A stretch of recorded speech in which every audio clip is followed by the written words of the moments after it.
Assalamualaikum warahmatullahi wabarakatuh. Perkenalkan, nama saya Faras Hinaya dengan NIM B1B1211039. Saya dari Program Studi Ilmu Pemerintahan Fakultas Hukum Universitas Jambi. Baiklah teman-teman sekalian, di sini saya akan menyampaikan atau menjelaskan dari beberapa konsep, gagasan ataupun pemikiran dari beberapa tokoh seperti Max Weber, Karl Marx, Michel dan Moskal. Semuanya mengenai tentang pandangannya terhadap birokrasi maupun birokrasi klasik. Selanjutnya simak videonya ya. Baiklah, yang pertama saya akan menjelaskan tentang konsep birokrasi, gagasan maupun pemikiran dari tokoh Max Weber. Nah, menurut Max Weber, birokrasi dapat diartikan sebagai pemerintahan atau pengaturan yang dilakukan dari meja ke meja secara terpisah. Pengaturan dan peraturan serta pengambilan keputusan secara terpisah itu adalah untuk menghindari terjadinya subjektivitas, keputusan dan pengawasan pada suatu tangan. Teori birokrasi Weber ini memiliki suatu anggapan bahwa untuk menciptakan nilai produksi yang tinggi, organisasi harus menggunakan sistem birokrasi. Birokrasi menurut Weber ini menekankan aspek struktur di mana perlu dibentuk untuk terciptanya proses kerja yang efektif dalam organisasi. Nah, konsep umum tentang birokrasi menurut Weber ini bukan hanya terdiri dari gagasan atau tertentu tentang kelompok, tetapi juga gagasan tentang bentuk-bentuk tindakan yang berbeda dalam kelompok tertentu itu. Nah, Weber memandang birokrasi rasional sebagai unsur pokok dalam rasionalisasi dunia modern yang baginya jauh lebih penting dari seluruh proses sosial. Proses ini mencakup ketepatan dan kejelasan yang dikembangkan dalam prinsip-prinsip pemimpin organisasi sosial sehingga memudahkan dan mendorong konseptualisasi ilmu sosial. Nah, menurut Weber, demokrasi itu tidak sama dengan birokrasi, di mana birokrasi memerlukan persyaratan dalam pengangkatan seorang pejabat.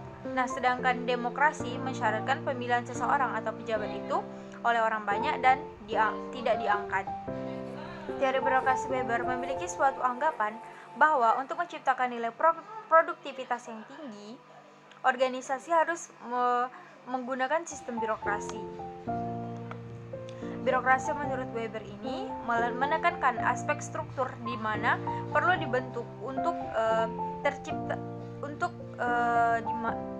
terciptanya proses kerja yang efektif dalam organisasi. Nah, teori birokrasi Weber ini terdiri dari suatu bentuk organisasi kerja hierarkis, di mana pejabat atau pekerja terspesialisasi itu dalam bidang dan fungsinya.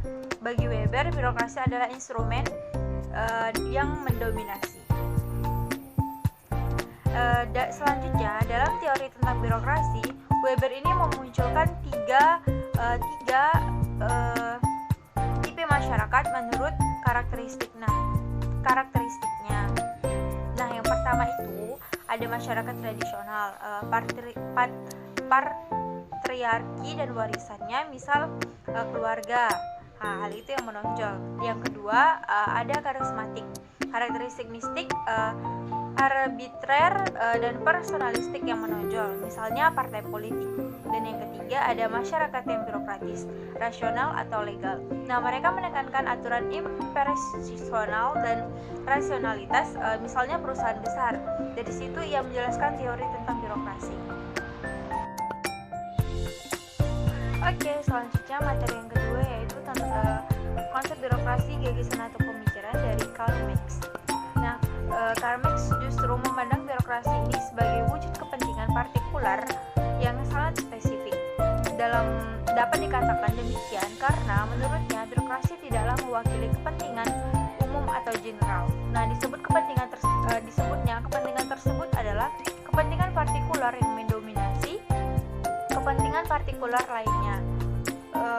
Birokrasi merupakan alat dominasi suatu kelas borjuis sebab negara hanya merupakan instrumen dari para borjuis untuk melakukan ekspoliasi kepada kelas proletar. Nah, bagi Marx, birokrasi selamanya hanya mencerminkan kepentingan partikular dari kelas dominan dalam masyarakat. Dalam perspektif ini, birokrasi tak ubahnya instrumen yang dikuasai dan dijalankan oleh kelas yang berkuasa untuk mengamankan kepentingan-kepentingannya. Justifikasi dan eksistensi yang dijalankan oleh justifikasi dan ekstensi dari birokrasi sepenuhnya itu tergantung kepada kelas yang berkuasa.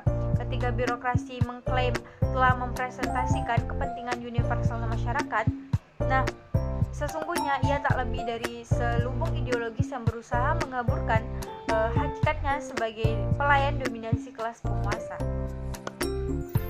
Nah, teori birokrasi Karl Marx ini mengatakan adanya pembagian kelas. Karl Marx mengatakan bahwa setiap masyarakat pasti ada kelasnya masing-masing. Tidak ada pemerataan, tidak ada jalur yang sama, namun sudah dibagi antara kelas yang berkuasa dan kelas yang tidak berkuasa. Kelas yang berkuasa disebut juga dengan kelas bourgeois. Kelas bourgeois ini akan tetap berkuasa karena memiliki kekuasaan, teknologi, dan sumber daya yang lebih, dan dia mampu menguasai kaum yang lemah atau kelas yang berada di bawahnya, atau yang dikenal juga dengan kelas proletar.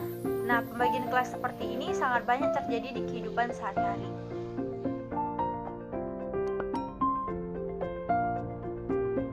Oke, selanjutnya saya akan membahas tentang konsep birokrasi menurut Mosca dan Michel. Nah, kenapa antara Mosca dan Michel ini saya gabungkan? Karena dari konsep birokrasi Mosca ini nantinya akan dikembangkan oleh Michel. Nah, menurut pendapat Mosca tersebut yang berangkat dari kritikannya terhadap klasifikasi tradisional tentang pemerintahan yang mengkategorikan pemerintahan dalam demokrasi, aristokrasi, atau monarki. Nah, konsep tentang birokrasi dan ketidakpuasannya terhadap tipe pemerintahan pola tradisional tersebut bagi Mosca ini realitas dari sistem politik, yaitu adalah kekuasaan, dan oleh karena itu ia kemudian menawarkan kategori baru yang didasarkan inti realitas tersebut. Nah, kategori ini dimaksud adalah tipe feodal dan tipe birokratis. Yang dimaksud dengan tipe feodal adalah bahwa dalam suatu pemerintahan, kelas yang berkuasa memiliki struktur yang sederhana. Setiap anggota misalnya menjalankan fungsi ekonomi, perundang-undangan, atau militer. Nah, masing-masing anggota dapat menjalankan wewenang secara langsung dan memiliki wewenang personal terhadap kelas yang dikuasainya. Sedangkan pada negara birokratis, fungsi-fungsi ini dipisahkan secara tajam dan menjadi kegiatan yang eksklusif dari bagian khusus kelas yang berkuasa. Di antara bagian-bagian tersebut ada suatu kelompok yang karena kehadirannya di suatu negara disebut sebagai birokratis. Porsi tertentu dari kekayaan nasional dialokasikan kepada suatu badan yang pejabat-pejabatnya digaji. Inilah yang disebut dengan birokrasi. Konsep Mosca ini kemudian dikembangkan oleh Michel.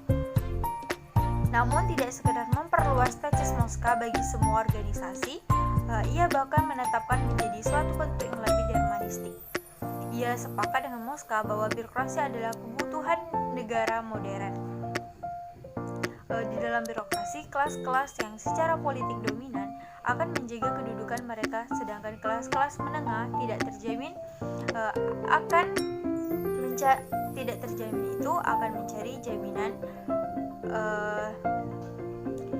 mencari jaminan kepada yang lebih berkuasa.